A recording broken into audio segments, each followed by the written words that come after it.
नमस्कार विद्यार्थी मित्रांनो, मी अजित चहाळ। आज आपण स्पर्धा परीक्षांकडे बघण्याचा तुमचा दृष्टिकोन नेमका कसा आहे, तुम्ही स्पर्धा परीक्षेचा नेमका विचार काय करता, या काही मूलभूत गोष्टींविषयीची चर्चा करणार आहोत। की साधारणपणे बरेचसे विद्यार्थी असे आहेत किंवा बरेचसे विद्यार्थ्यांचे पालक असे आहेत की ज्यांना स्पर्धा परीक्षेचं आकर्षण तर खरं आहे, पण स्पर्धा परीक्षेबद्दल वर्तमानपत्रांमध्ये काहीतरी वाचलेलं आहे, दुसऱ्या विद्यार्थ्यांकडून काहीतरी ऐकलेलं आहे, एवढीच माहिती बऱ्याच जणांकडे उपलब्ध असते आणि मग त्याच थोड्या माहितीच्या आधारे आपण या MPSC, UPSC, बँकिंग, SSC यासारख्या स्पर्धा परीक्षांकडे पाहण्याचा आपला एक दृष्टिकोन बनवलेला असतो। मग नेमका हा दृष्टिकोन योग्य आहे की अयोग्य आहे, किंवा आपल्या दृष्टिकोनामध्ये काही सुधारणा करणं गरजेचं आहे का, आपण स्पर्धा परीक्षेची तयारी करू शकतो का, किंवा आपला पाल्य स्पर्धा परीक्षेची तयारी करू शकतो का, त्याकडे लागणाऱ्या क्वालिटीज आहेत का, या सगळ्या बाबी जर तुम्हाला जाणून घ्यायच्या असतील तर हा व्हिडिओ नक्की शेवटपर्यंत पहा। विद्यार्थी मित्रांनो, सगळ्यात महत्त्वाची गोष्ट की why to prepare for competitive examinations. म्हणजे आता स्पर्धा परीक्षा म्हटलं, कॉम्पिटिटिव्ह एक्झामिनेशन म्हटलं की आपल्या डोळ्यासमोर हमखास MPSC आणि UPSC ही दोन नावं येतात। मग आता MPSC आणि UPSC याबद्दल तर सगळ्यांना एक थोडक्यात माहिती आहेच की UPSC ही केंद्र शासनामार्फत घेतली जाणारी परीक्षा आहे आणि ज्या मार्फत केंद्रीय पातळीवरती काम करण्यासाठी ज्या अधिकाऱ्यांची आवश्यकता असते, प्रशासकीय अधिकाऱ्यांची आवश्यकता असते, त्यांची निवड करण्याची जबाबदारी UPSC या संस्थेवरती आहे। आणि जसं केंद्रामधल्या अधिकाऱ्यांची निवड UPSC करते, तसंच राज्यामध्ये जे प्रशासन आहे हे प्रशासन चालवण्यासाठी राज्यामध्ये ज्या प्रशासकीय अधिकाऱ्यांची आवश्यकता असते, तर अशा अधिकाऱ्यांची निवड करण्याची जबाबदारी ही MPSC महाराष्ट्र पब्लिक सर्व्हिस कमिशनवर आहे।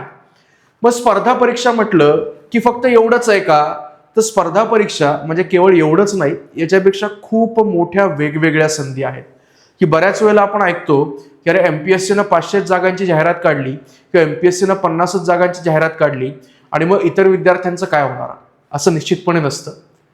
वर्षभरामध्ये स्पर्धा परीक्षांची तयारी करणाऱ्या विद्यार्थ्यांसाठी जे UPSC, MPSC आणि त्याच अभ्यासक्रमावरती आधारित कंबाईन, सरळ सेवा, बँकिंग, SSC, EPFO अशा असंख्य परीक्षा वर्षभरामध्ये निघतात आणि या सर्व परीक्षांच्या मिळून जर तुम्ही पाहिल्या तर किमान प्रत्येक वर्षी या 1 ते 1.25 लाखांहून जास्त जागा विद्यार्थ्यांसाठी उपलब्ध असतात सरकारी नोकरीच्या। हो, हे खरं आहे की वर्षभरामध्ये लाखापेक्षा जास्त सरकारी नोकऱ्या उपलब्ध असतात, फक्त तुम्ही तयारी करण्याची आवश्यकता असते।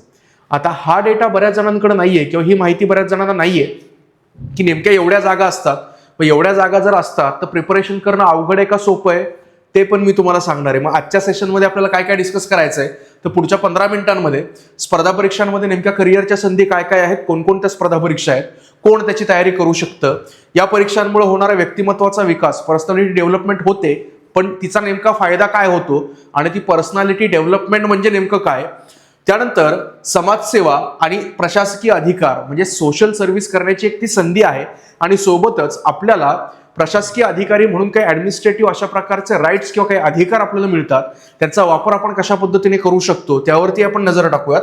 आणि नोकरीची सुरक्षा, जॉब सिक्युरिटी आणि त्याचसोबत प्रेस्टिज, प्रतिष्ठा हे देखील आपल्याला या सेवा देतात। याच टॉपिकची किंवा या मुद्द्यांची चर्चा या सेशनमध्ये आपल्याला करायची आहे, सो शेवटपर्यंत जोडून राहा। पहिल्यांदा की स्पर्धा परीक्षा, जसं मी आता म्हटलं की स्पर्धा परीक्षा म्हणजे फक्त MPSC आणि UPSC आहे का, तर स्पर्धा परीक्षा म्हणजे फक्त MPSC आणि UPSC नाहीये, हा त्यातला एक भाग आहे। MPSC आणि UPSC हा खास करून म्हणजे त्यातल्या काही वेगवेगळ्या परीक्षा असतात की UPSC मार्फत जर आपण पाहिलं तर एक सिव्हिल सर्व्हिसेस एक्झाम ज्याच्या मार्फत IAS, IPS, IFS यासारख्या पोस्ट आपल्याला पाहायला मिळतात। त्यानंतर EPFO ची एक परीक्षा असते, CAPF ची परीक्षा असते, NDA ची परीक्षा आहे, ती देखील त्यांच्या मार्फतच कंडक्ट केली जाते। सो UPSC हा आयोग आहे आणि हा आयोग वेगवेगळ्या परीक्षा कंडक्ट करतो, म्हणजे केवळ एकच परीक्षा असते नक्की नाही। MPSC सुद्धा राज्यसेवा, स्टेट सर्व्हिसेस की ज्याच्या मार्फत तुम्हाला डेप्युटी कलेक्टर, DYSP, तहसीलदार, नायब तहसीलदार यासारखी 32 पदं असतात, त्यासाठी एक परीक्षा असते। त्यानंतर गट ब ची काही पदं असतात नॉन गॅझेटेड ऑफिसरची, की ज्यामध्ये आपल्याला PSI, STI, ASO यासारखी पदं दिसतात. या परीक्षेला एकत्रित कंबाईंड एक्झाम असं म्हटलं जातं. PSI, STI, ASO सारखी एकूण 10 पदं आहेत जी त्याद्वारे भरली जातात. त्यानंतर ॲग्रिकल्चरल सर्व्हिसेस आहेत, कृषी सेवा. त्यानंतर इंजिनिअरिंग सर्व्हिसेस आहेत, अभियांत्रिकी सेवा. त्यानंतर फॉरेस्ट सर्व्हिसेस आहेत म्हणजेच वनसेवा. सो अशा असंख्य परीक्षा या MPSC याच मार्फत घेतल्या जातात. ही कंबाईंड परीक्षा MPSC अंतर्गत साधारणपणे होते. आता आणखी एक असतात सरळ सेवा, की आपल्याला माहिती आहे की प्रत्येक महानगरपालिकेमध्ये, नगरपालिकेमध्ये, जिल्हा परिषदांमध्ये वेगवेगळ्या कर्मचाऱ्यांची आवश्यकता असते, बरोबर. मग त्या ठिकाणी प्रशासनामध्ये काम करणाऱ्या अधिकाऱ्यांची आवश्यकता असते. मग ते कधी गट क, गट ड ही पदं असतात. तर ह्या वर्षी मूलभूत बदल काय झाले आता माहिती आहे. सरळ सेवांचे जे काही पदं आहेत ती MPSC कडे वर्ग करण्यात आलेली आहे. म्हणजे सरळ सेवांमधले गट क ची जी काही पदं आहेत ती MPSC मार्फतच भरली जाणार आहेत. याचा अर्थ काय की MPSC सरासरी दरवर्षी जर आपण पाहिलं तर एक अराउंड ह्या सगळ्या जागा जर मिळून ऑन अन ॲव्हरेज जर आत्तापर्यंतचं काढलं तर साधारणपणे एक 1,500 ते 3,000 ही त्याची रेंज होती की एवढ्या पदांसाठीची भरती त्या ठिकाणी व्हायची बेसिकली. तर आता ही असंख्य पट्टीने वाढणार आहे, कारण सरळ सेवा परीक्षा जर त्याच्यामध्ये आल्या तर सरळ सेवा किमान वर्षाला 50,000 जागा याच्या मार्फत निघत असतात. तर वर्षभरातल्या त्या 50,000 जागा किमान म्हणतोय. काही काही वर्षांना तर 50 म्हणजे 75,000, 80,000, 1,00,000 हे पण क्रॉस झालेलं आहे. हे फक्त कुठं म्हणतोय आपण, महाराष्ट्रामध्ये. हेच जर बँकिंग, SSC आणि त्याचसोबत रेल्वेच्या परीक्षा जर आपण काउंट केल्या तर फक्त UPSC किंवा केंद्रीय पातळीवरती म्हणजे राज्य पातळीवर जर तुम्ही पाहिलं तर वर्षभरामध्ये अराउंड 50 ते इकडच्या जर आपण काही पकडल्या तर 60,000 एवढ्या पदभरती वर्षभरामध्ये होते. आणि रेल्वे, बँकिंग, SSC, UPSC यांच्यामार्फत केंद्रीय पातळीवरती जी काही पदभरती होते ही दरवर्षी 1,00,000पेक्षा जास्त असते. ही सगळ्यात महत्वाची बाब आहे. 1,00,000पेक्षा जास्त म्हणजे कंबाईन जर तुम्ही केलं तर जवळपास 1,50,000 सरकारी नोकऱ्या दरवर्षी उपलब्ध असतात विद्यार्थ्यांसाठी. आणि त्यासाठीच्या वेगवेगळ्या परीक्षा घेतल्या जातात. त्यामुळे केवळ UPSC आणि MPSC आहे का? अजिबात नाही. UPSC आणि MPSC सारख्याच अभ्यासक्रमावरती आधारित असणाऱ्या इतर देखील भरपूर साऱ्या परीक्षा आहेत. पण जर तुम्ही त्या सिव्हिल सर्व्हिसेससाठी किंवा MPSC साठी प्रिपेअर करत असाल, UPSC साठी प्रिपेअर करत असाल तर ज्या विषयांचा अभ्यास करता तो सगळा अभ्यास तुम्हाला इकडे साधारणपणे लागू पडतो. मग कोणकोणते विषय असतात साधारणपणे, म्हणजे कुठल्याही ऑब्जेक्टिव्ह आणि डिस्क्रिप्टिव्ह या 2 प्रकारच्या परीक्षा असतात.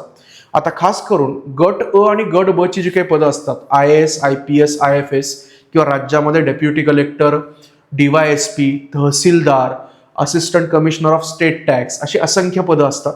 तर अशी गट अ आणि गट ब याची गॅझेटेड जी काही पोस्ट असतात, या गॅझेटेड पोस्टसाठी जी परीक्षा असते ती डिस्क्रिप्टिव्ह फॉर्मॅटमध्ये असते. डिस्क्रिप्टिव्ह म्हणजे काय की यामध्ये पूर्व परीक्षा, मुख्य परीक्षा आणि मुलाखत असे 3 टप्पे असतात. पूर्व परीक्षा ऑब्जेक्टिव्ह म्हणजेच एक प्रश्न आणि खाली 4 पर्याय असतात, योग्य पर्याय निवडायचा असतो, ती पूर्व परीक्षा असते. पूर्व परीक्षा क्लिअर केली की तुम्ही मुख्य परीक्षेला जाता. मुख्य परीक्षा ही डिस्क्रिप्टिव्ह असते. डिस्क्रिप्टिव्ह म्हणजे तुम्हाला प्रश्न विचारलेला असतो आणि खाली त्याचं उत्तर लिहायचं असतं. मग काही वेळेला 150 शब्दांमध्ये उत्तर लिहायचं असतं आणि काही वेळेला 250 शब्दांमध्ये उत्तर लिहायचं असतं, कारण 2 प्रकारचे प्रश्न त्या परीक्षेमध्ये असतात. आणि मग वेगवेगळ्या विषयांची मांडणी वेगवेगळ्या पेपर्समध्ये त्या ठिकाणी केलेली असते मुख्य परीक्षेमध्ये. मुख्य परीक्षेमध्ये तुम्हाला कट ऑफ पेक्षा जास्त मार्क मिळाले तर मुलाखत देता येते आणि मुलाखतीनंतर मग अंतिम निवड ही मुख्य परीक्षा आणि मुलाखत यांच्या एकत्रित गुणांवरती होते. हे आहे गॅझेटेड पोस्टसाठी क्लास 1 आणि क्लास 2. आता क्लास 2 आणि क्लास 3 किंवा गट ब आणि गट क नॉन गॅझेटेड ज्या काही पोस्ट आहेत, अराजपत्रित अशा स्वरूपाची काही पदं आहेत, यांच्यासाठीच्या परीक्षा मात्र ऑब्जेक्टिव्ह स्वरूपाच्या असतात. आणि शक्यतो सरळ सेवा असतील तर एकच परीक्षा असते. एकच परीक्षा उत्तीर्ण झाला तुम्हाला थेट सरकारी नोकरी मिळते, गव्हर्नमेंट जॉब मिळतो. आणि जर गट ब गट क मधल्या काही परीक्षा असतील जसं PSI, STI, ASO सारखी पदं आहेत तर यांच्यामध्ये पूर्व आणि मुख्य असे 2 टप्पे असतात. फक्त PSI या एकाच पदासाठी मुलाखत आणि शारीरिक चाचणी असते, कारण पोलीस दलामधलं ते पद आहे, त्या ठिकाणी लोकांशी संबंध येतो, त्यामुळे मुलाखत असते. त्या उमेदवाराचा जो काही तपशील आहे तो तपासण्यासाठी किंवा तो त्या जॉबसाठी योग्य आहे की नाही, मानसिकदृष्ट्या सक्षम आहे की नाही हे तपासण्यासाठी, आणि त्यासोबत शारीरिक चाचणी, कारण पोलीस दलामध्ये काम करायचं तर शारीरिकदृष्ट्या तो फिटनेस तुमच्याकडे असणं किंवा शारीरिकदृष्ट्या तुम्ही सक्षम असणं हे गरजेचं असतं. म्हणजेच तुम्ही एक लक्षात घ्या की सगळ्याच परीक्षा त्या धाटणीच्या आहेत का? नाही. म्हणजे जरी कदाचित क्लास 1 किंवा क्लास 2 मिळवण्यासाठी तुम्हाला 2 किंवा 3 वर्ष लागत असतील, तरी बाकीच्या ज्या काही परीक्षा आहेत या अगदी 6 महिने, 8 महिने, 1 वर्ष अभ्यास करून तात्काळ स्वरूपामध्ये पोस्ट मिळवणं हे देखील शक्य आहे, पॉसिबल आहे. फक्त योग्य दिशेने अभ्यास करण्याची गरज आहे. कोणते विषय असतात, म्हणजे जनरली या सगळ्यांमध्ये कॉमन असणारे कोणते विषय असतात, तर एक आहे त्यापैकी अंकगणित आणि बुद्धिमत्ता, मॅथ्स अँड रिझनिंग, म्हणजे ॲप्टिट्यूडचे क्वेश्चन्स त्याच्यावरती असतात. दुसरा आहे इंग्लिश ग्रामर. तिसरा आहे मराठी ग्रामर, जर महाराष्ट्राची परीक्षा असेल तर मराठी ग्रामर. आणि चौथा असतो की जीके, जनरल नॉलेज, म्हणजेच सगळे जे काही हिस्ट्री, जॉग्राफी, इकॉनॉमिक्स, पॉलिटी यासारखे विषय आहेत तर यांची मूलभूत माहिती. सो ही जर तुम्हाला असेल तर यापैकी बऱ्याचशा परीक्षा तुम्ही देऊ शकता. फक्त UPSC आणि MPSC साठी थोडासा डिटेल अभ्यास करणं किंवा वेगवेगळ्या विषयांचा सखोल अभ्यास करणं याची आवश्यकता असते. आपण आपल्या चॅनलवरती जोडून राहा, सबस्क्राईब करून ठेवा, लाईक करून ठेवा. तुम्हाला त्याच्याबद्दलची माहिती वेगवेगळ्या सेशनमध्ये मी देणार आहे की प्रत्येक परीक्षा, त्याचा अभ्यासक्रम नेमका काय आहे, त्याची तयारी कशी करायची. बऱ्याचशा परीक्षांबद्दलची माहिती ऑलरेडी तुम्ही लाईव्ह सेक्शनमध्ये जर गेला तर त्या ठिकाणी तुम्हाला मिळेल, आणि इतरही परीक्षांची माहिती आपल्या चॅनलवरती सातत्यानं आपण टाकत राहणार आहोत. तर स्पर्धा परीक्षांची तयारी जर करायची असेल तर सुप्रभा अकॅडमीला निश्चितपणे सबस्क्राईब करून ठेवा. आपलं टेलिग्राम चॅनल जे आहे त्याची लिंक डिस्क्रिप्शनमध्ये आहे, तिथून तुम्ही त्या लिंकवरती जाऊन टेलिग्राम चॅनलला जॉईन करू शकता. म्हणजे डेली अपडेट्स तुम्हाला मिळत राहतील की कुठली नवीन जाहिरात आलेली आहे परीक्षेची, तिची फॉर्म भरण्याचा दिनांक काय आहे, त्यासाठी कोण पात्र आहे, कोण अपात्र आहे, ह्या सगळ्या अपडेट्स आपण टेलिग्राम चॅनल मार्फत टाकत असतो. तर निश्चितपणे तिथेही सबस्क्राईब करून ठेवा. त्यानंतर पुढे आपण जाऊयात की आता ह्या परीक्षांबद्दल मी माहिती दिली, मग आता यांच्याकडे बघण्याचा तुमचा दृष्टिकोन नेमका कसा होता आत्तापर्यंत, ही फार महत्वाची बाब आहे. की तुमचा दृष्टिकोन नेमका काय आहे किंवा आत्तापर्यंत कसा होता, तुम्ही कसा ठेवणं गरजेचं आहे, ही अत्यंत महत्वाची बाब आहे. तुमचा दृष्टिकोन कदाचित, म्हणजे मी वेगवेगळे दृष्टिकोन काय असतात त्यानुसार फक्त एक अंदाज देतो की काही जणांकडून तुम्ही ऐकलं असेल का रे स्पर्धा परीक्षा अधिकारी बनता येतं. सर्वसामान्य घरातला जो काही व्यक्ती असतो, सर्वसामान्य घरातला जो काही एक चांगला होतकरू विद्यार्थी असतो, होतकरू विद्यार्थिनी असते, यांना एक उत्कृष्ट प्लॅटफॉर्म मिळतो, काम करण्याची संधी असते, स्वतःला प्रूव्ह करण्याची संधी असते. सकारात्मक असेल. काही जणांनी कदाचित मागच्या काही वर्षांमधल्या बातम्या ऐकून नकारात्मक झालं असेल की अनएम्प्लॉयमेंट, बेरोजगारीचा दर वाढतोय, स्पर्धा परीक्षांना खूप जास्त विद्यार्थी तयारी करतात, खूप मोठी स्पर्धा आहे आणि त्याच्यामुळे खूप कमी पदं असतात. एवढी मोठी स्पर्धा आहे, आपल्याला कधी मिळणार आहे? आपण करू शकतो का? आपण तर ॲव्हरेज आहे किंवा माझा पाल्य ॲव्हरेज आहे, माझा मुलगा किंवा मुलगी ॲव्हरेज आहे, मग त्यांना जमेल का? त्यांना हे झेपेल का? कदाचित ते त्याच्यात हरवून तर जाणार नाहीत, त्यांच्या आयुष्यातली 4-5 वर्ष तर वाया जाणार नाहीत. परीक्षांमध्ये विद्यार्थी असंख्य वेळेला आंदोलन वगैरे करतात त्यांच्या मागणीसाठी, काही परीक्षांच्या तारखा पुढे ढकलतात, काही परीक्षा मागे पुढे त्या ठिकाणी होतात, शेड्यूल, वेळापत्रक बदलत असतं. मग अशा वेळी आमचं काय? अशा बऱ्याचशा शंका तुमच्या मनामध्ये येणं साहजिक आहे. पण त्याबद्दल एक ॲश्युरिटी आज मी तुम्हाला देईल या सेशनमधून. तुम्ही ते ऐकल्यानंतर शेवटपर्यंत तुम्हाला तो कॉन्फिडन्स आलेला असेल की ह्या सगळ्या गोष्टींना तितकासा जास्त अर्थ नाही. हे का आहे हे शेवटपर्यंत पहा, तुम्हाला नक्की कळेल. पहा आता करिअरची संधी नेमकी काय आहे, की का आपण हे केलं पाहिजे, MPSC UPSC का करावी, करिअरची संधी म्हणून याच्याकडे का पाहावं. तर करिअरची संधी म्हणून का पाहावं याचं एक सगळ्यात मोठं कारण म्हणजे स्टॅबिलिटी.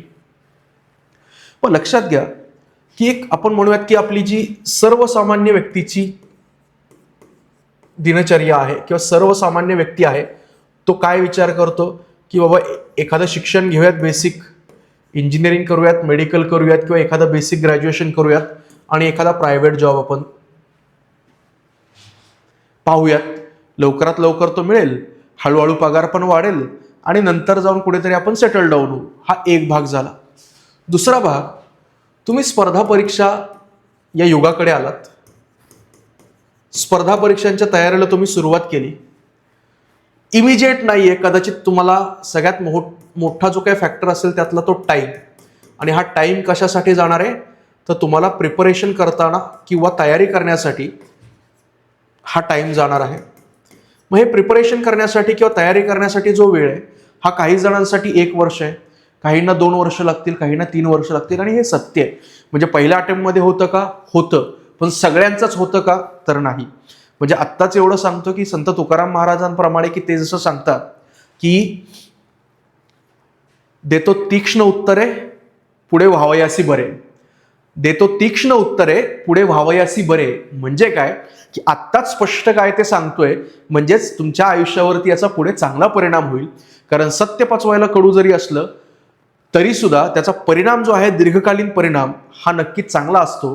असत्य किंवा खोट्या बाबी यांना आपण लवकर भुलतो, कारण त्या गोड वाटतात, कानाला चांगलं वाटतं, पण दीर्घकालीन परिणाम हे त्याचे वाईटच होतात हे आपल्याला निश्चितपणे माहिती आहे. त्यामुळे नेहमी प्रॅक्टिकल थिंकिंग किंवा प्रॅक्टिकल विचार करत राहणं हे फार गरजेचं आहे. मग याला वेळ लागतो, प्रिपरेशन लागतं, आणि त्याच्यानंतर पुढे जाऊन आपल्याला तो गव्हर्नमेंट जॉब जो आहे, तो गव्हर्नमेंट जॉब किंवा सरकारी नोकरी ही त्या ठिकाणी प्राप्त होते. आता या दोन्ही प्रोसेसमधला फरक नेमका काय आहे किंवा ही स्टॅबिलिटी इथं का आहे, तर सगळ्यात महत्त्वाची गोष्ट, सगळ्या जगाला जरी आग लागली तरी सुद्धा इथला जो काही पगार आहे किंवा हा जो काही जॉब आहे हा हलणार नाहीये. आणि त्याच्यामुळे इथं स्टॅबिलिटी याला तर आपण कुठल्याही केसमध्ये 5 स्टारच देणार. कारण शेवटी काहीही झालं तरी जोपर्यंत सरकार अस्तित्वात आहे, गव्हर्नमेंट आहे, शासन आहे, भारत देश म्हणून आहे, महाराष्ट्र राज्य म्हणून आहे, तोपर्यंत सरकारी कर्मचारी जे आहेत किंवा गव्हर्नमेंट जॉब जो आहे त्यांना जो त्यांचा महिन्याला येणारा पगार आहे तो चालू राहणार आहे. त्याचसोबत आणखी काय आहे, तर आता इकडं प्रॉब्लेम काय तेवढं फक्त मी एक तुम्हाला सांगतो की 2-3 संधी आहेत की गव्हर्नमेंट जॉब सोडून प्रायव्हेट जॉब करू शकता, एखादा व्यवसाय करू शकता स्वतःला सिद्ध करण्यासाठी. ह्या सगळ्याच बाबी आहेत. आणि तिसरा आपण म्हणूयात की राजकारण आहे किंवा पॉलिटिक्स आहे. याच्यामध्येही बरेचसे तरुण जाण्यासाठी सध्या प्रयत्न करत आहेत. मग याच्यापैकी नेमकं चूज काय करायचं, कसं करायचं? तर साधारणपणे सर्वसामान्य व्यक्ती जेव्हा प्रायव्हेट जॉब किंवा व्यवसाय किंवा राजकारण या तीनही गोष्टींकडे पाहतोय किंवा जातोय बराचसा तरुण वर्ग, तर हे समजून घ्या की समजा प्रायव्हेट जॉबला तुम्ही आहात, तुम्हाला ग्रॅज्युएशन केलं, थोडेसे प्रयत्न केले 5-6 महिने, त्याच्यातही प्रचंड स्ट्रगल आहे, लवकर मिळत नाही. आजची अशी परिस्थिती आहे, बेरोजगारीचा दर खूप जास्त आहे, अनएम्प्लॉयमेंट रेट वाढलेला आहे. त्यामुळे प्रायव्हेट जॉब मिळतात पण त्याला देखील थोडाफार वेळ जातो. ॲव्हरेज सॅलरी जी हातामध्ये येते सुरुवातीला, त्याच्यामध्ये स्टेबल होण्यासाठी, त्या जॉबमध्ये स्टेबल होण्यासाठी 2-3 वर्ष फार कमी किंवा तुटपुंजा पगारावरती काम करावं लागतं. आणि त्याच्यानंतर जाऊन पुढची संधी निर्माण होते. ती संधी निर्माण झाली की खाजगी जॉबमध्ये बऱ्याच वेळेला मालकाची मर्जी ही अत्यंत महत्त्वाची असते. कुठेही तुम्ही ऑर्गनाइज सेक्टरमध्ये काम करा किंवा अनऑर्गनाइज सेक्टरमध्ये काम करा, IT मध्ये काम करा किंवा मॅन्युफॅक्चरिंगमध्ये काम करा, अल्टिमेटली तिथे जो काही बॉस आहे किंवा तुमचा जो मॅनेजर आहे, तुमचा जो ओनर आहे, त्याची मर्जी असेपर्यंत, तो व्यवसाय सुरू असेपर्यंत, व्यवसायामध्ये प्रॉफिट असेपर्यंत तुमचं अस्तित्व चांगलं आहे. पण आपण सध्या पाहतोय की तंत्रज्ञानाचा विकास एवढा वेगाने होतोय, टेक्नॉलॉजी एवढी वेगाने डेव्हलप होते, AI नवीन युग येतंय, आणि त्याच्यामुळे ट्रॅडिशनल असणारे जे काही जॉब आहेत ते दर 5 वर्षांनी 10 वर्षांनी त्याच्यामध्ये असं काहीतरी रिव्हॉल्युशन येतं, अशी काहीतरी क्रांती घडते त्या त्या क्षेत्रामध्ये की बऱ्याच वेळेला कामाचं स्वरूप बदलतं, वेगळ्या स्किल सेटच्या माणसांची आवश्यकता असते, आणि त्यामुळे जुन्या माणसांच्या नोकरीवरती कुऱ्हाड पडते किंवा त्यांचं करिअर जे असतं ते धोक्यात येतं. बऱ्याच वेळेला आपण पाहतो की IT मध्ये जॉब कट मोठ्या प्रमाणामध्ये होतात, सॅलरीचे मोठ्या प्रमाणामध्ये इश्यू असतात. स्टॅबिलिटी हा मुद्दा याच्यामध्ये नाही, हा माझा मूळ सांगण्याचा हेतू आहे. ते काय वाईट आहेत अशातला अजिबात भाग नाही. प्रायव्हेट जॉबमध्ये पण चांगलं परफॉर्म सगळ्यांना करता येतं, पण ते चांगलं परफॉर्म करण्यासाठी तिथं पण कष्ट घ्यावे लागतात. सहजासहजी कष्ट केल्याशिवाय पोचता येत नाही. दुसरी गोष्ट आहे व्यवसाय. Profit is the reward of risk असं म्हटलं जातं. पहा की प्रॉफिट जर मिळवायचं असेल व्यवसायामध्ये तर रिस्क घ्यावी लागते. ती रिस्क कुठली असते, तर मोठ्या प्रमाणामध्ये पैसे इन्व्हेस्ट करायला लागतात. व्यवसायामध्ये सुद्धा परत एकदा तंत्रज्ञान बदललं, आजूबाजूची जी जिओपॉलिटिकल सिच्युएशन आहे ती बदलली, सरकारी धोरणं बदलले की व्यवसायावरती अडचणी निर्माण होतात.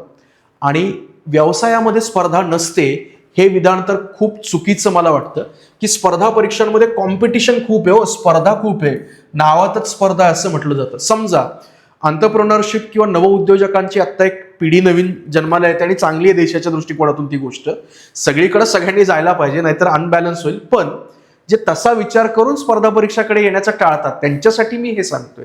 म्हणजे ज्यांचा अजिबातच विचार नाही स्पर्धा परीक्षा करण्याचा, त्यांनी कृपया त्याच्याकडे येऊ नये.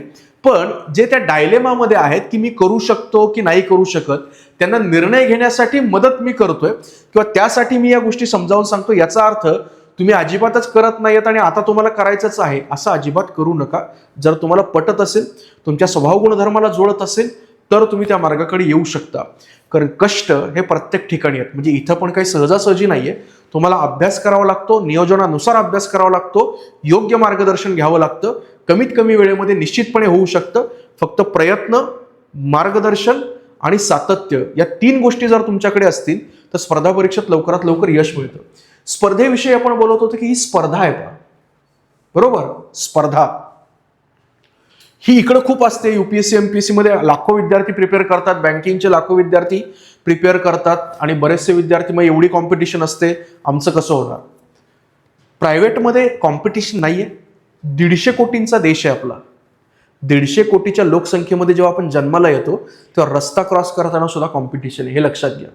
मला फक्त एक सोपी गोष्ट सांगा की आम्ही तर बऱ्याच वेळेला ते सर्वे केलेत. तुमच्याही शहरामध्ये किती छोटे छोटे, एक समजा आपण म्हणूयात की चहाचा एखादा स्टॉल आहे, तुमच्या आजूबाजूच्या परिसरामधले चहाचे स्टॉल फक्त बघत चला एक महिनाभर. किती स्टॉल नवीन येतात, किती बंद होतात, किती दुकानं सुरू होतात, किती दुकानं बंद होतात, त्याचा रेट चेक करा. तुम्हाला जेवढी दुकानं सुरू होतात त्यातली 60 ते 70% जास्त दुकानं ही बंद होताना सुद्धा दिसत असतील. याचं कारण सांगू का बरेच लोक त्याच्याकडे जातात किंवा आकर्षित होतात? सिंपल कारण आहे. स्पर्धा कुठे जास्त असेल तुम्ही विचार करा.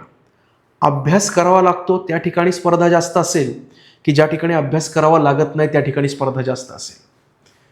याच्यासाठी कुठली परीक्षा द्यावी लागत नाही, याच्यासाठी कोणता अभ्यास करावा लागत नाही, याच्यासाठी तसे पाहिले तर कष्ट फारसे नाही आहेत, म्हणजे बौद्धिक कष्ट नाही आहेत, त्याच्याकडे जास्त कल असतो. इथली स्पर्धा मोजली जाते. ही स्पर्धा प्रत्येक तालुक्यात, प्रत्येक जिल्ह्यात प्रचंड तीव्र आहे. एका कॉलनीमध्ये, एका वसाहतीमध्ये 4-4 किराण्याची दुकान आहेत, बरोबर आहे. पण एकाच कॉलनीमध्ये तुम्हाला स्पर्धा परीक्षेची तयारी करण्यासाठी ज्या काही 10-15 घरं असतात किंवा एक सोसायटी तुम्ही पाहिजे तर एका सोसायटीमध्ये तुम्हाला 10 विद्यार्थी लगेच दिसणार नाही, हे लक्षात घ्या. जिथं अभ्यास करायचा आहे ना तिथं कॉम्पिटिशन कमी असते नेहमी. कारण मानसिकता लोकांची काय असते की कमी कष्टात पाहिजे बाबा, अभ्यास नको, डोक्याला ताण नको. त्यामुळे अभ्यास करून जे मिळवायचं असेल त्या ठिकाणी स्पर्धा प्रॅक्टिकली कमी असते. फक्त इथला आकडा मोजला जातो, किती विद्यार्थी परीक्षा देतात हे आपल्याला कळतं, किती लोक दुकान सुरू करतात, किती लोक प्रायव्हेटला अप्लाय करतात हे आपल्याला कळत नाही. म्हणून आपण फक्त म्हणतो की इकडे स्पर्धा जास्त आहे, असं अजिबात नाही. अजूनही, आजही आणि इथून पुढच्या 100 वर्षांमध्ये तुम्ही काउंट करा, जिथं अभ्यास करायचा आहे, जिथं बौद्धिक ताण आहे, तिथं स्पर्धा निश्चितपणे कमी असणार आहे. त्यामुळे स्पर्धा परीक्षांची तयारी करताना तो जर विचार करत असाल तर तो मनामधून निश्चितपणे काढून टाका. स्पर्धा परीक्षांमध्ये तुम्हाला जर यशस्वी व्हायचं असेल तर एक लक्षात घ्या की तुम्हाला स्पर्धा परीक्षेचा अभ्यासक्रम व्यवस्थित माहिती पाहिजे. परीक्षेत प्रश्न कसे येतात त्याचा एक चांगला अभ्यास करणं गरजेचं आहे किंवा अनालिसिस करणं गरजेचं आहे. योग्य मार्गदर्शकाची निवड करणं गरजेचं आहे. मार्गदर्शन लागतं का, तर ठामपणे सांगतो लागतं. हे आमचा क्लास आहे म्हणून लागतं असं म्हणत नाही. पण लक्षात घ्या की आयुष्यात कुठल्याही नवीन वाटेला जात असताना आपण कोणाला तरी विचारून जातो. एखादा पत्ता विचारायचा असेल, आपण वाचतो. समजा मला सांगितलं की पुण्यामध्ये आमचा क्लास बालगंधर्व चौकामध्ये जंगली महाराज रस्त्यावरती आहे, संतोष बेकरीच्या जवळ आहे, FC कॉलेजच्या मेन गेटच्या अपोजिट आलं तर तिथं आहे, असा कोणीतरी पत्ता तुम्हाला लिहून दिला मी समजा, बरोबर, की सुप्रभा अकॅडमी संतोष बेकरीच्या जवळ जंगली महाराज किंवा आपटे रस्ता जंगली महाराज रस्त्याच्या पॅरलल आहे, शिवाजीनगर पुणे. तर तुम्ही येताना कसं शोधणार? बाबा शिवाजीनगर मला माहिती आहे, पुणे, चला शिवाजीनगर माहिती आहे, शिवाजीनगरमध्ये काय माहिती आहे? जंगली महाराज रस्ता माहिती आहे. मग तिथं आल्यावर आपण एक तर गुगल मॅपला बघणार किंवा कोणाला तरी विचारणार की अरे बाबा इकडे कसं जायचं, विचारतो ना आपण. म्हणजे हे काय घेतो आपण? मार्गदर्शन घेतो. तेव्हा कुठल्याही ठिकाणी जायचं असेल मार्गदर्शनाची आवश्यकता असते. मार्गदर्शन म्हणजे काही ते आपल्याला स्पून फिडिंग नसतं, पण साधारणपणे ट्रॅकवरती राहण्यासाठी, योग्य दिशेनं लवकर पोहोचण्यासाठी एक महत्त्वाची आखणी, महत्त्वाचं नियोजन देणं हे मार्गदर्शकाचं प्रमुख काम असतं, जेणेकरून कमीत कमी वेळामध्ये आणि योग्य दिशेनं तुमची तयारी त्या ठिकाणी राहील. आणि हीच तयारी आम्ही करून घेतो. त्या ठिकाणी आम्ही सगळे कोर्सेस त्या ठिकाणी प्रोव्हाइड करतोय. हे सगळे कोर्सेस प्रोव्हाइड करताना सगळ्यात महत्त्वाची गोष्ट काय आहे तर ती ही आहे की यामध्ये प्रत्येक विद्यार्थ्याला वेगवेगळं औषध लागू पडतं. वेगवेगळ्या कोर्सेसची गरज असते. काहींना फुल लेंथ कोर्सची गरज असते, काहींना फक्त मेंटॉरशिपची गरज असते, काहींना फक्त टेस्टची गरज असते, काहींना ठराविक विषयांची तयारी करण्याची गरज असते. त्यामुळे आम्ही विद्यार्थ्यांचं मोफत काउन्सिलिंग करून त्यांना कुठल्या गोष्टीची आवश्यकता आहे, त्यांना कुठला क्लास योग्य असेल, आमचा क्लास योग्य आहे की दुसरा क्लास योग्य आहे हे देखील आम्ही सांगतो. म्हणजे असं कंपल्शन नाही की तुम्ही आला म्हणजे इथंच तुम्ही आला पाहिजे, पण योग्य काउन्सिलिंग होणं हे देखील तितकंच गरजेचं असतं आणि ते निक्षून आम्ही करतो. ते आमचं वैशिष्ट्य आहे. पहा, जेव्हा आणखी एक फक्त सर्वसामान्य गोष्ट सांगायची की ज्यामध्ये मला असं वाटतं की तुम्हाला गोष्टी पटतील.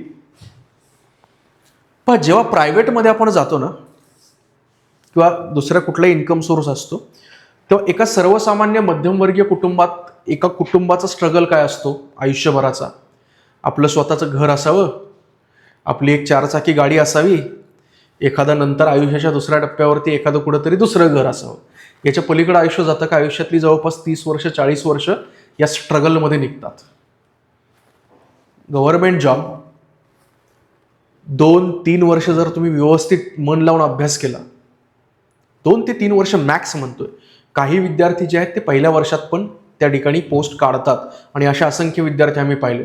आणि ज्या विद्यार्थ्यांनी अगदी लवकर म्हणजे 12वी नंतरच तयारीला सुरुवात केलेली आहे, फर्स्ट इयरपासूनच तयारीला सुरुवात केलेली आहे, त्यांच्यासाठी तर हे एक नंदनवनच आहे. म्हणजे त्यांना तर फार लवकरात लवकर पोस्ट त्या ठिकाणी मिळते, कमी वयामध्ये पोस्ट त्या ठिकाणी मिळते. पण आयुष्यभराचा स्ट्रगल म्हणजे 30-40 वर्ष तुमच्या बेसिक गोष्टींसाठी जातात. गव्हर्नमेंट जॉबमध्ये तुम्हाला जॉब लागला म्हणजे तुम्ही सिलेक्ट झालात की ट्रेनिंग नंतर लगेचच्या लगेच गाडी घर याची व्यवस्था होते, सरकारी पर्क्स मिळतात. फक्त तेवढंच नाही, रिटायरमेंट नंतर पेन्शनसुद्धा मिळते. म्हणजे रिटायरमेंट नंतरची पण सोय होते. एवढी स्टॅबिलिटी ही इकडं कुठल्याही गोष्टीमध्ये मिळत नाही. आणि फक्त तो व्यक्ती स्टेबल होत नाही तर त्याचं अख्खं कुटुंब हे स्टेबल होतं फॉर अ गुड कॉज. सगळ्यात महत्त्वाची गोष्ट आहे फॉर अ गुड कॉज. कारण ही गोष्ट तुम्हाला काय देते तर ही गोष्ट तुम्हाला सामाजिक प्रतिष्ठा आणि सन्मान तर देतेच, म्हणजे एक सोशल स्टेटस देते. कारण सरकारी अधिकाऱ्याचं सोशल स्टेटस आपल्याला माहिती आहे की समाजामध्ये मानाचं स्थान मिळतं. फक्त तुम्हाला नाही तर तुमच्या कुटुंबालाही मिळतं, एक सन्मान मिळतो, एक प्रेस्टिज मिळतं आणि त्याचा फायदा वेगवेगळ्या टप्प्यांवरती आपल्याला होत असतो. यामध्ये सर्वांगीण व्यक्तिमत्व विकास किंवा पर्सनॅलिटी डेव्हलपमेंट त्या ठिकाणी होते. ही का होते याचं कारण तुम्हाला स्पर्धा परीक्षांची तयारी करत असताना तुमच्यामध्ये भरपूर गुणधर्म त्या ठिकाणी येतात. इन्क्लुझिव्हनेस येतो. इन्क्लुझिव्हनेस म्हणजे सर्वसमावेशकता तुमच्यामध्ये येते. तुम्ही सर्वसमावेशक बनता की सगळ्या लोकांकडे एकत्रितरित्या तुम्ही पाहता. कुठल्याही समाजाच्या घटकाकडे एका घटकाकडे तुमचा फोकस नसतो, संपूर्ण समाजाचा फायदा करून देणं हे उद्दिष्ट असतं. लीडरशिप क्वालिटी तुमच्याकडे येते, तुमच्याकडे नेतृत्व गुण साधारणपणे येतं. तुम्ही एका समाजाच्या घटकाचं नेतृत्व करू शकता किंवा संपूर्ण समाजाचा एक नेतृत्व म्हणून त्या तुमच्याकडे पाहिलं जातं, प्रतिनिधी म्हणून तुमच्याकडे पाहिलं जातं. सो लीडरशिप क्वालिटीज तुमच्याकडे येतात. उत्तम अशा प्रकारचे कम्युनिकेशन स्किल, उत्तम अशा प्रकारचं संवाद कौशल्य हे तुमच्याकडे विकसित होतं. प्रत्येक विषयाची एक थोडीशी समज जी आहे ती निर्माण झाल्यामुळे तुम्हाला सामाजिक विषयांबद्दलची संवेदनशीलता निर्माण होते की त्याचे काही प्रश्न असतात, समाजातले प्रश्न असतात, हे समजून घेण्याची एक क्षमता, एक कॅपॅसिटी तुमच्यामध्ये तयार होत असते. आणि या सगळ्याच गोष्टींमधून एक तुमचं पर्सनॅलिटी किंवा व्यक्तिमत्व हे अत्यंत आकर्षक त्या ठिकाणी होतं. म्हणजे स्पर्धा परीक्षा तयारी हा एक उत्तम अशा प्रकारचा केलेला प्रवास आहे. लक्षात घ्या की ही स्किल्स जर तुमच्याकडे आली की अशी असंख्य स्किल्स आहेत, ही स्किल्स जर तुमच्याकडे आली तर कोणत्याही क्षेत्रामध्ये तुम्ही एक्सेल करू शकता. असे असंख्य विद्यार्थी आहेत ज्यांनी स्पर्धा परीक्षामध्ये अपयश आलंय पण त्यानंतरच्या टप्प्यामध्ये वेगवेगळ्या फील्डमध्ये त्यांनी सक्सेस मिळवलाय. का मिळवला? कारण अशा प्रकारचे जे काही गुणधर्म आहेत हे बाकी कुठल्याही कोर्समधून येत नाही. याचा सिलेबसच असा डिझाईन केलेला आहे की ज्यामुळे तुमची पर्सनॅलिटी ही डेव्हलप होते म्हणजे होते आणि त्याचा वापर तुम्हाला पुढच्या प्रत्येक टप्प्यावरती करता येतो. म्हणजे उदाहरण पाहायचं झालं तर असे असंख्य लोक आहेत. जसं सुरेश कलमाडींबद्दल तुम्ही काल ऐकलं असेल की त्यांचं काल निधन झालं. पुण्याचे खासदार होते आणि बरेचसे फेमस होते त्या काळामध्ये. तुम्ही कदाचित वर्तमानपत्रांमध्येही वाचलं असेल की सुरेश कलमाडी हे इंडियन एअरफोर्समध्ये होते. फायटर पायलट होते, फायटर प्लेनचे पायलट होते आणि 1965 आणि 1971च्या युद्धामध्ये त्यांनी सहभाग घेतला होता. त्यानंतर त्यांनी निवृत्ती घेतल्यानंतर मग ते पॉलिटिकल लीडर झाले आणि पॉलिटिकल लीडर होऊन त्यांनी त्यांच्या क्षेत्रामध्ये खूप उत्तुंग काम केलं. हा व्यक्तिमत्व विकास का झाला? NDA मधून त्यांचं सिलेक्शन झालेलं होतं. त्या NDAच्या परीक्षेची त्यांनी तयारी केलेली होती. त्यांनी हेही स्पर्धा परीक्षेमधून तयार झालेलं व्यक्तिमत्व होतं आणि त्यानंतर समाजासाठी त्यांनी भरपूर काम हे वेगवेगळ्या क्षेत्रामध्ये केलं. आता त्यांच्यावरती काही आरोप झाले, बाकीच्या ज्या काही गोष्टी आहेत ते वेगळे कन्सर्न आहेत, पण व्यक्तिमत्व विकास या घटकावरती जर आपण फोकस केला तर तुम्हाला त्यावरनं लक्षात येईल. अशी असंख्य उदाहरणं आहेत. म्हणजे आजपर्यंत झालेले अधिकारी यांना समाजामध्ये मानाचं स्थान का मिळतं, यांना फोकस का मिळतो, यांना अटेन्शन का मिळतं? कारण त्यांचं घडलेलं उत्तम व्यक्तिमत्व असतं. लक्षात घे की कुठलाही बिझनेसमॅन वगैरे असेल, रस्त्याने खूप मोठी गाडी लॅम्बॉर्गिनी वगैरे चाललेली असेल, मर्सिडीज चाललेली असेल, BMW चाललेली असेल, जी लक्झरी कार तुम्हाला माहिती आहे ती लेक्सस चाललेली असेल, तर तुम्ही काय पाहता हो? तुम्ही कार पाहता, कारचे ग्राफिक्स पाहता, टायर किती छान आहेत, टायर किती सुंदर आहेत, कार किती चांगली आहे, कारचा रंग किती छान आहे हे पाहता. पण एखाद्या सरकारी गाडी असेल तर कशी असते हो? एक छोटीशी साधी गाडी असते, डिझायर वगैरे साधारणपणे गाडी असते, होंडा सिटी असते, काही वेळेला अगदी बोलेरो सुद्धा असते, फक्त वरती दिवा असतो, गाडीला थोडे पडदे वगैरे असतात. आपण गाडी बघतो का हो दिव्याची? कारण माहिती गाडी काय गाडी आहे, पण आपण काय करतो की ती गाडी पण आपण बघतोच, त्याच कुतूहलाने बघतो ज्या कुतूहलाने आपण ती एक लक्झरी कार पाहिली होती रस्त्यावरती आल्यानंतर. फक्त आपण कुठं डोकवतो? गाडीचे टायर, गाडीचा रंग नाही बघत, आपण आतमध्ये डोकवतो काचेतनं. कोण आहे, कोणाला महत्व आहे? व्यक्तीला महत्व आहे, व्यक्तिमत्वाला महत्व आहे, पर्सनॅलिटीला महत्व आहे. ही सगळ्यात महत्वाची बाब आहे. त्यामुळे स्पर्धा परीक्षेची तयारी जर तुम्ही केली तर कधी ती वाया जात नाही.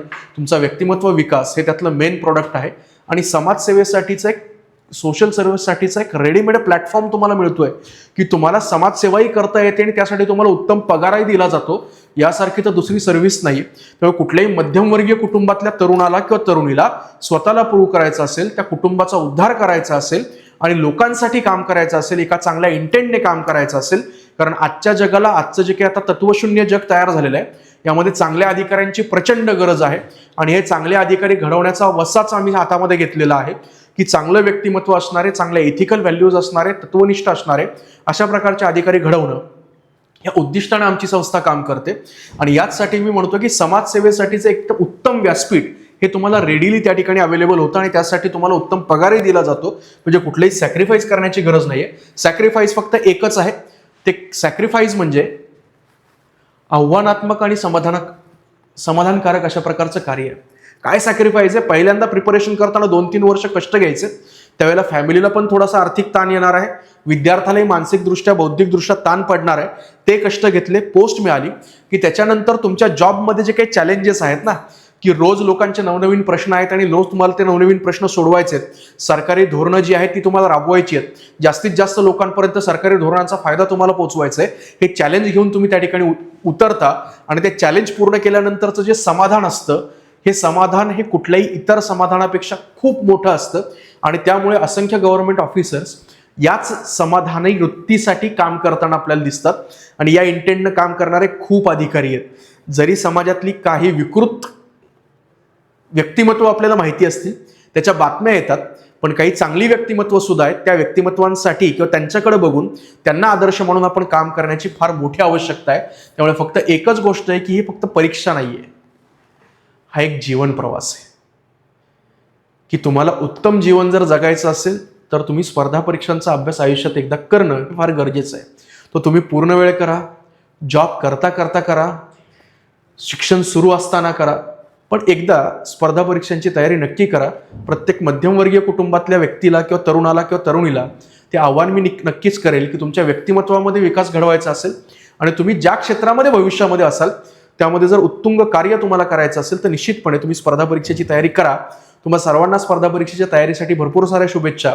कोणतेही प्रश्न असतील तर खाली संपर्क क्रमांक तुम्हाला दिलेला आहे, त्यावरती संपर्क करा. तुमचे प्रश्न आम्हाला निश्चितपणे विचारा. काउन्सिलिंगची आवश्यकता असेल तर निश्चितपणे काउन्सिलिंगसाठी तुमचा स्लॉट बुक करा. फ्री ऑफ कॉस्ट काउन्सिलिंग आमच्याकडे निश्चितपणे उपलब्ध असतं. मी स्वतः त्या ठिकाणी विद्यार्थ्यांशी बोलतो, त्यांच्या पालकांशी बोलतो. काही शंका असतील तर आपण त्या दूर निश्चितपणे करू शकतो. करायचंय की नाही करायचंय, तुम्ही करू शकता नाही करू शकत, या सगळ्याच गोष्टी आपण त्या काउन्सिलिंग सेशनमधून कुठेतरी चॉकआउट करू शकतो, त्या कन्क्ल्युजनपर्यंत आपण येऊ शकतो. त्यामुळे नक्की संपर्क करायला विसरू नका. काही प्रश्न असतील चॅटबॉक्समध्येही टाका. चॅनलला सबस्क्राईब नक्की करून ठेवा, कारण आणखी भरपूर सारे अपडेट्स तुमच्यासाठी घेऊन येणार आहे. Thank you very much. Have a nice day.